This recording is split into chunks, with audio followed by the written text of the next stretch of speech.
what would we students of today, or say Muslim scholars of today, what should we do to prepare ourselves to become the Islamic leaders of tomorrow? Because I feel this question is very important, because it would be shameful for us to leave this hall today not knowing what to do. Thank you, Sheikh. MashaAllah. By all means study electricity and magnetism, and heat and light and sound, particularly heat, because I asked for some te panas, it wasn't panas at all. But in addition, you must begin the process of education with the Quran. The Quran must remain the foundation, the heart of your education all through. And you must end your process of education with the Quran when you're going down in the grave. All through your life, the Quran must be the supreme guide. And you cannot study the Quran, and you cannot understand the Quran without one who is sent to teach the Quran. He was not only sent to teach the Quran, he was sent to live the Quran. And that's Nabi Muhammad alayhi salatu wasalam. Give me a few minutes. I graduated from the Alimia Institute of Islamic Studies in Pakistan in 1971 with Al-Ijaza Al-Aliyah from the institute, which is equivalent to a bachelor's degree. As Kamil would be the master's degree, and Takhassus would be the PhD. So I got the first degree. But I also had a master's degree in philosophy from Karachi University, and I went back home to Trinidad. I applied for a job in the Foreign Service because my teacher said to me, I don't want your hand like this, I want your hand like this. I know the character of the Ummah today. You become the Imam of a masjid, you got to sing the tune, you got to dance to the tune that they sing. Huh? You lose your freedom. I want you to have your independence, so go and get a job. So I applied for a job in the Foreign Ministry. And they interviewed me. A battery of people with a psychologist and a diplomat and so on. And they said, Mr. Hussein, you're the kind of man we love to have in the Foreign Ministry, but we need to send you back to the university to study international relations. Would you go? I said, certainly, sir. Thank you very much. And they gave me a scholarship. So I went to the Institute of International Relations of the University of the West Indies to do a postgraduate diploma, after which they sent me to Geneva to do the PhD.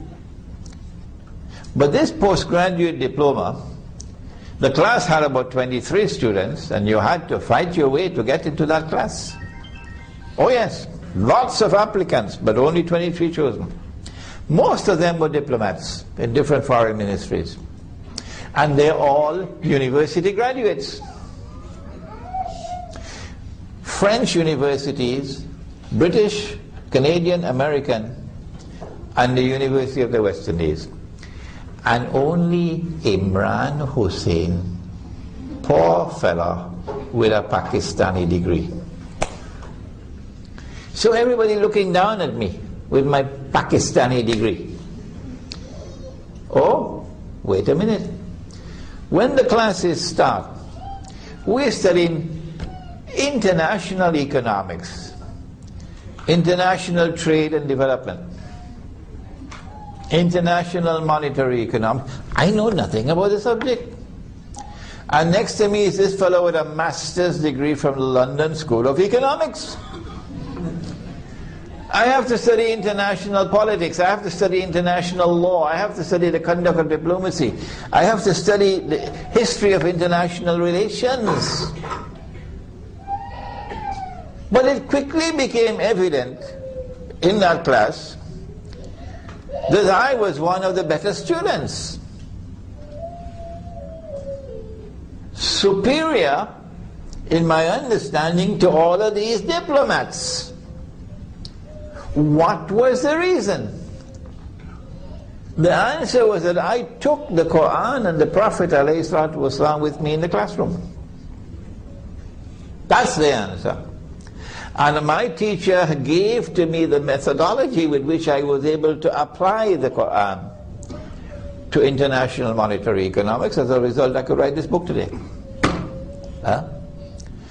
When the exams came at the end of the year, guess who came first? Guess who came first? The fellow with the Pakistani degree.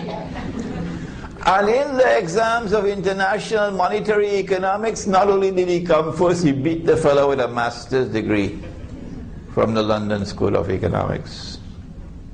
I don't say this to you with any pride or arrogance. I just share this with you so you'll know the value of studying the Quran and applying the Quran to whatever branch of knowledge that you are pursuing. You are not going to penetrate the Quran until you submit to the Quran. No. The door of the Quran has to be open to you.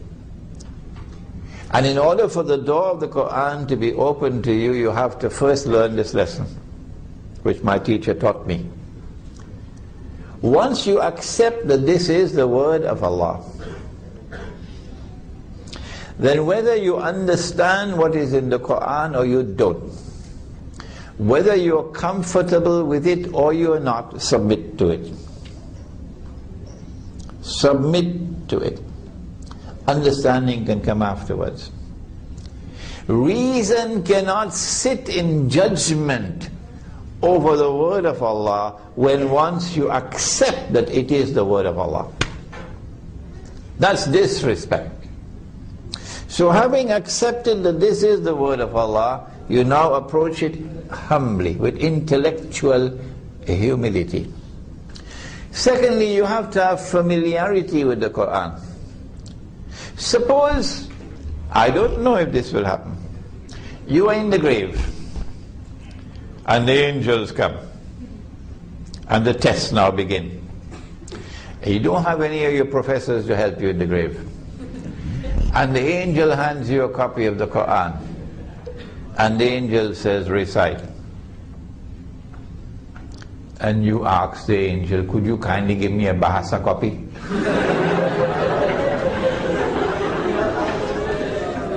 I can't read the Arabic. That's when you might get the first slap on your face. Or when you take the copy of the Quran and you start to recite, you are stumbling over the words. You understand the word stumbling? You are stumbling over the words. Why? Because you never recited the Quran. No. You never recited the Quran.